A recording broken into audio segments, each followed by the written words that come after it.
Assalamualaikum warahmatullahi wabarakatuh. Selamat pagi anak-anak. Bagaimana kabar kalian hari ini? Ibu harap kalian selalu dalam keadaan sehat dan selalu dalam lindungan Allah Subhanahu wa Ta'ala. Amin, amin ya Robbal Alamin. Masih bersama Bu Waroh di pembelajaran Bahasa Indonesia dengan materi informasi penting dalam teks deskripsi. Baik, sebelum kita mulai pembelajaran kita hari ini, marilah kita berdoa terlebih dahulu. Berdoa dimulai.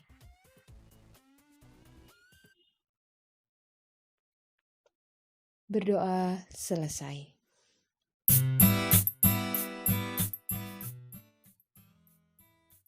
Baiklah anak-anak, sebelum kita memasuki materi pada pembelajaran pagi hari ini, Ibu akan membacakan kompetensi dasar serta tujuan pembelajaran kita hari ini. Yang pertama, kompetensi dasar 4.1. Menjelaskan isi teks deskripsi tentang sesuatu objek, budaya, atau peristiwa alam atau sosial di sekitar siswa yang dibaca dan didengar secara tulis, lisan, maupun visual. Lalu, tujuan pembelajaran kita hari ini yaitu siswa dapat memetakan isi teks deskripsi atau topik dan bagian-bagiannya. Jadi, itulah tujuan pembelajaran kita hari ini serta kompetensi dasar yang akan kita capai pada pembelajaran kita hari ini.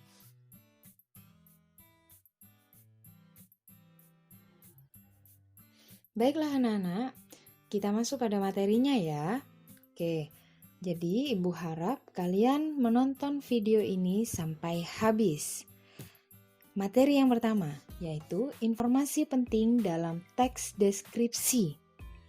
Setiap bacaan teks deskripsi memiliki informasi penting. Ya, informasi penting itu merupakan informasi utama yang ingin disampaikan penulis kepada pembacanya. Biasanya, informasi penting dalam suatu bacaan teks deskripsi itu terdapat pada ide pokok setiap paragraf dalam bacaannya. Nah, di sini Ibu akan membacakan satu persatu bagaimana sih cara menentukan informasi-informasi dalam suatu teks deskripsi. Yang pertama, yaitu membaca secara keseluruhan teks deskripsi. Jadi, kalau ingin menentukan informasi-informasi dalam suatu teks deskripsi, kita harus membaca suatu teks deskripsi itu secara keseluruhan. Jadi, membacanya itu tidak boleh setengah-setengah. Jadi, harus keseluruhan. Keseluruhan bacaan itu kalian harus baca dan pahami. Oke. Yang kedua, yaitu memahami isi teks deskripsi. Kalau yang pertama itu sudah membaca secara keseluruhan, berarti kalian harus paham juga apa sih yang terdapat dalam teks deskripsi yang sudah kalian baca. Nah, yang ketiga, menemukan ide pokok setiap paragraf dalam teks deskripsi. Mulai tadi Bu Waroh ngomong ide pokok terus. Sebenarnya ide pokok itu apa sih? Oke, jadi ide pokok itu adalah suatu masalah atau peristiwa penting yang dibahas atau diungkapkan dalam sebuah bacaan. Ide pokok diungkapkan dengan kata-kata atau frasa. Penulis selalu mengulang kata atau frasa tersebut sehingga sering disebut kata kunci. Biasanya, ya, ide pokok tersebut bisa berada di awal kalimat atau awal paragraf, bisa juga berada di akhir paragraf. Oke, yang keempat, membuat pernyataan dengan menggunakan kata tanya adik Simba atau 5W plus 1H. Ya, jadi nanti kalian akan ditugaskan untuk membuat suatu pertanyaan dengan menggunakan kata tanya adik Simba. Nah, adik Simba itu merupakan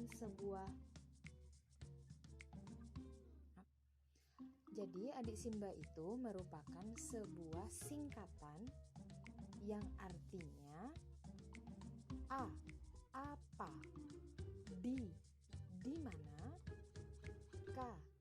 Kapan, C. Siapa, M. Mengapa, dan B. Bagaimana. Atau bisa disingkat juga dengan 5W plus 1H. Dan yang kelima yaitu membuat peta pikiran. Oke, barusan itu menentukan informasi-informasi dalam suatu teks deskripsi. Nah, yang kedua ini yaitu membandingkan isi teks deskripsi. Yang pertama, membaca keseluruhan dua teks yang sudah dibaca dan didengar, ya.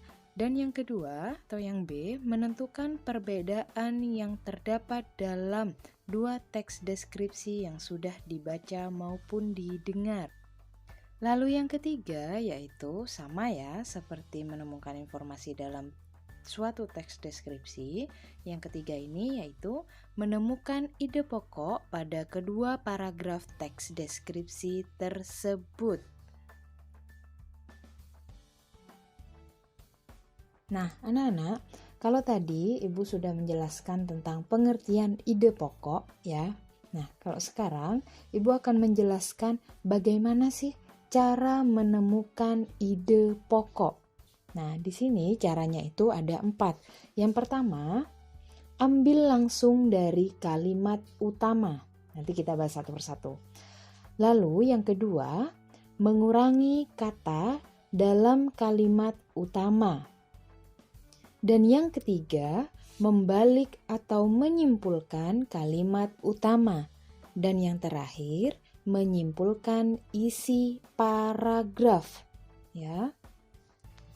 Oke, sekarang Ibu tanya, sebenarnya apa sih tujuan kita mengetahui ide pokok dalam suatu paragraf atau dalam suatu bacaan?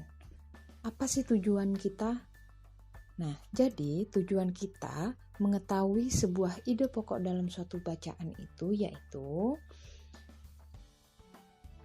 mengukur seberapa pahamnya kita dalam membaca atau menemukan informasi-informasi dalam suatu teks bacaan, ya.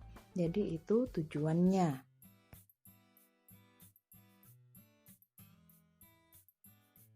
Baik, cara yang pertama untuk menentukan ide pokok yaitu mengambil langsung dari kalimat utama. Maksudnya apa, Bu? Jadi, ide pokok itu kita ambil langsung dari kalimat utamanya. Nah, di sini Ibu mempunyai sebuah contoh paragraf bacaan teks deskripsi. Nah, kita baca terlebih dahulu ya. Buah kedondong memiliki berbagai manfaat. Buah ini bisa dijadikan bahan rujak yang lezat. Buah ini juga bisa dijadikan manisan.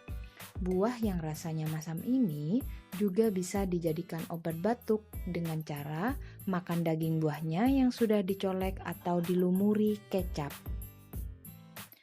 Ini adalah satu paragraf yang terdiri dari 4 kalimat. Lalu, di manakah kalimat utamanya, Bu?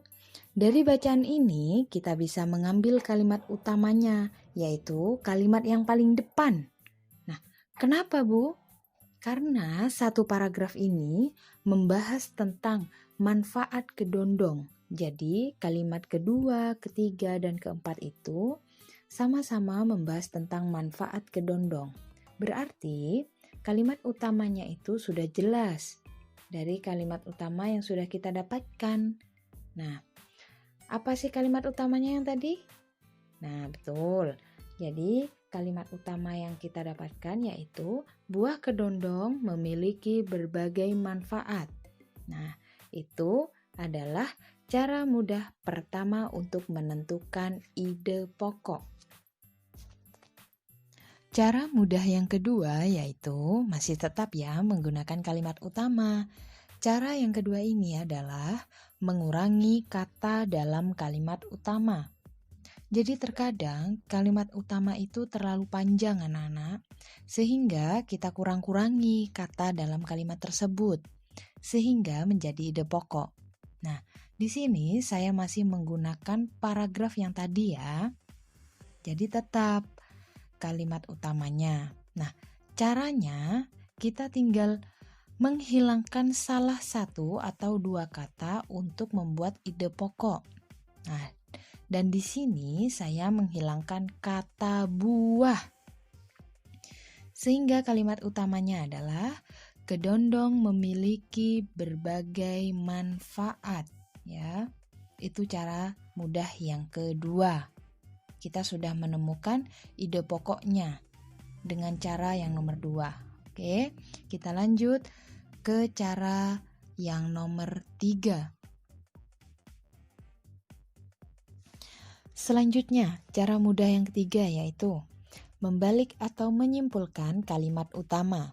Setelah kita mendapat kalimat utama yang tadi, coba kita balik kalimat itu dan kita simpulkan.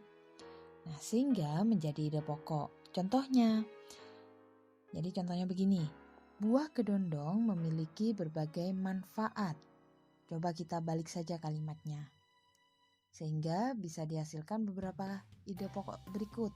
Yang pertama, manfaat buah kedondong.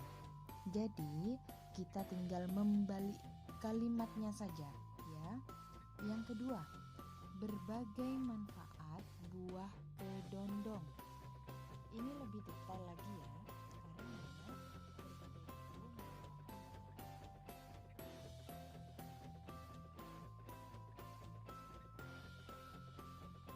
dan yang ketiga ini yaitu kegunaan buah kedondong. Pada dasarnya, kata kegunaan dan manfaat itu mempunyai arti yang sama. Hanya saja kita cari sinonimnya. Jadi ada alternatif kata yang lain. Nah, yang terakhir ini adalah khasiat buah kedondong. Jadi itu adalah cara yang ketiga. Nah, oke. Kita lanjutkan ke cara yang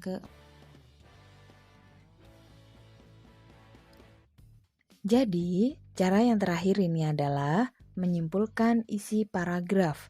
Cara ini dapat kita gunakan ketika kita menemukan kalimat utamanya itu kurang mewakili isi dari satu paragraf. Tapi tetap ya, itu merupakan kalimat utamanya. Tetapi belum mewakili isi keseluruhan dalam satu paragraf. Contohnya seperti ini.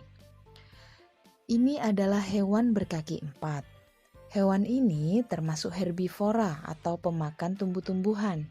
Dagingnya menjadi komoditas pokok di Indonesia. Saat hari Idul Adha, hewan ini sering dijadikan hewan kurban. Hewan ini adalah sapi. Satu paragraf ini membahas tentang sapi, dan kata sapi ini ada di kalimat terakhir, sehingga bisa dikatakan kalimat terakhir merupakan kalimat utama. Kalimat ini kurang mewakili jika kalimatnya hewan ini adalah sapi, karena kurang masuk dalam ide awal, sehingga kita simpulkan saja satu paragraf ini. Ide pokoknya adalah tetap tentang sapi, tetapi kita simpulkan menjadi ciri-ciri sapi atau deskripsi sapi. Nah, itu tadi adalah 4 cara menemukan ide pokok dalam sebuah paragraf. Oke anak-anak, selanjutnya, jadi untuk menentukan informasi yang terdapat dalam teks deskripsi, kalian dapat membuat pertanyaan-pertanyaan berdasarkan isi teks deskripsi tersebut. Kalian dapat membuat pertanyaan dengan kata tanya adik Simba. Masih ingat kan adik Simba itu apa? Kepanjangan dari apa? Ya, betul. Jadi adik Simba kepanjangan dari apa, di mana, kapan, siapa, mengapa, dan bagaimana. atau 5W plus 1H, sama saja. Kalau 5W plus 1H itu menggunakan bahasa Inggris ya. Jadi W yang pertama itu what, yang kedua where, yang ketiga when, yang ketiga who, yang kelima why, dan yang terakhir atau yang keenam how. Nah, jadi di sini Ibu sudah membuatkan contoh pertanyaannya. Jadi yang pertama, A. Apa yang dideskripsikan dalam suatu teks tersebut? Atau dalam bahasa Inggrisnya what. D. Di mana letak objek dalam teks tersebut? Atau dalam bahasa Inggrisnya where. Lalu yang ketiga, K. Kapan terjadinya atau berdirinya? Dan lain-lain. Atau dalam bahasa Inggrisnya yaitu when. Yang keempat yaitu C. Siapa yang mengalami atau siapa yang menemukan atau siapa yang membuat. Nah, di sini dalam bahasa Inggrisnya yaitu who. Yang kelima yaitu M. Mengapa? Mengapa hal tersebut bisa terjadi? Atau dalam bahasa Inggrisnya yaitu why. Dan yang terakhir yaitu bagaimana. Nah, di sini bisa menanyakan tentang bagaimana manfaat, tujuan, atau bagaimana bentuk dari objek tersebut, ya. Atau dalam bahasa Inggrisnya yaitu how. Nah, jadi itu kalau membuat pertanyaan dengan menggunakan kata tanya adik Simba atau 5W plus 1H untuk menemukan informasi-informasi yang terdapat dalam suatu paragraf deskripsi. Jadi anak-anak, selain menggunakan kalimat tanya, informasi dalam teks deskripsi ini dapat dicari dengan membuat peta pikiran. Peta pikiran itu apa ya? Peta pikiran adalah suatu cara yang digunakan untuk menemukan informasi-informasi dalam suatu bacaan atau teks.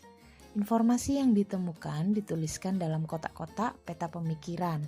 Jadi, di situ Ibu sudah menuliskan sebuah contohnya. Nah, di sini misalnya terdapat teks deskripsi yang menjelaskan tentang virus COVID-19. Ya, atau virus corona. Nah, di dalam teks tersebut ya kita petakan ya menjadi 4. Yang pertama ada definisi virus COVID-19. Yang kedua ada penyebaran virus. Bagaimana sih penyebaran virusnya? Lalu yang ketiga terdapat ciri-ciri. Bagaimana sih ciri-ciri orang yang terkena COVID-19 ini? Dan yang terakhir yaitu cara mencegahnya. Nah, jadi itu termasuk contoh dari peta pemikiran dalam suatu teks ya. Ini contohnya saja. Nah, agar lebih jelasnya lagi, Ibu akan memberikan satu contoh lagi, yaitu tentang Istana Bogor.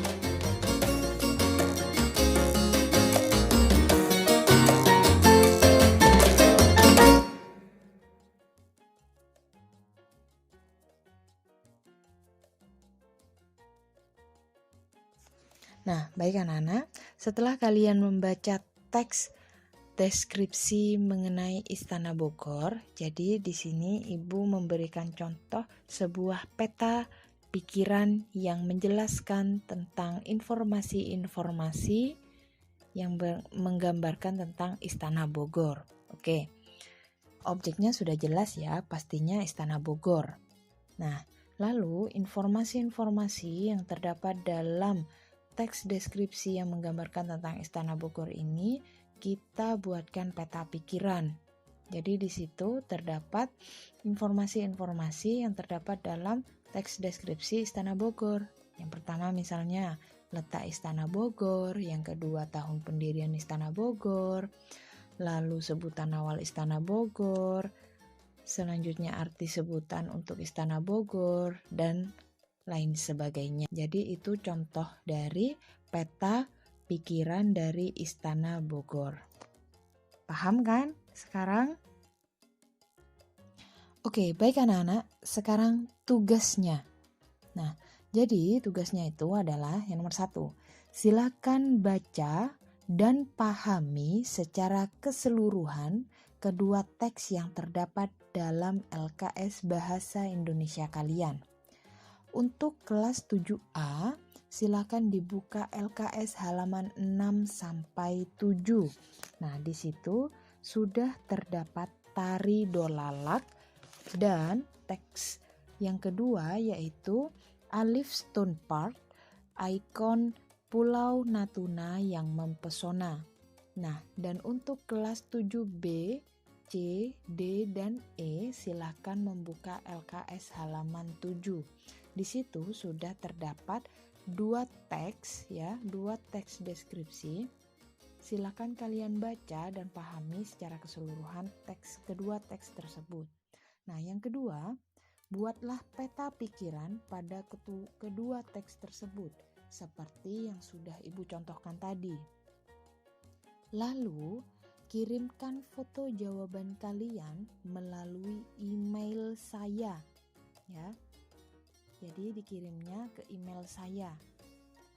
Jangan lupa sertakan nama, kelas, dan nomor absennya. Lalu yang keempat, batas pengiriman tugas jam 9.00. Di atas jam tersebut dianggap tidak mengerjakan tugas. Baik anak-anak, itu tadi tugasnya.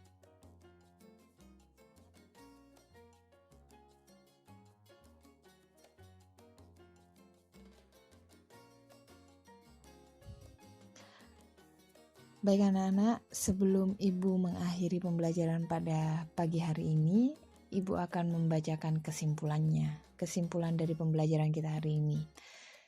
Setiap bacaan yang terdapat dalam teks deskripsi memiliki informasi penting dan merupakan informasi utama yang ingin disampaikan penulis kepada pembaca. Terdapat 5 cara untuk mengetahui informasi yang terdapat dalam sebuah teks deskripsi, yaitu yang pertama, membaca secara keseluruhan teks deskripsi, dan yang kedua, memahami isi teks deskripsi.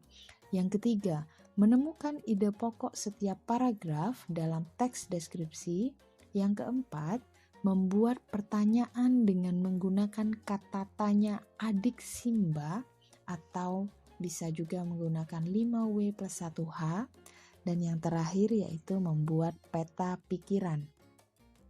Jadi anak-anak bagaimana, sudah paham kan dengan materi pagi hari ini? Ibu harap kalian bisa mengikuti pembelajaran pagi hari ini dengan baik dan mengerjakan tugasnya, ya.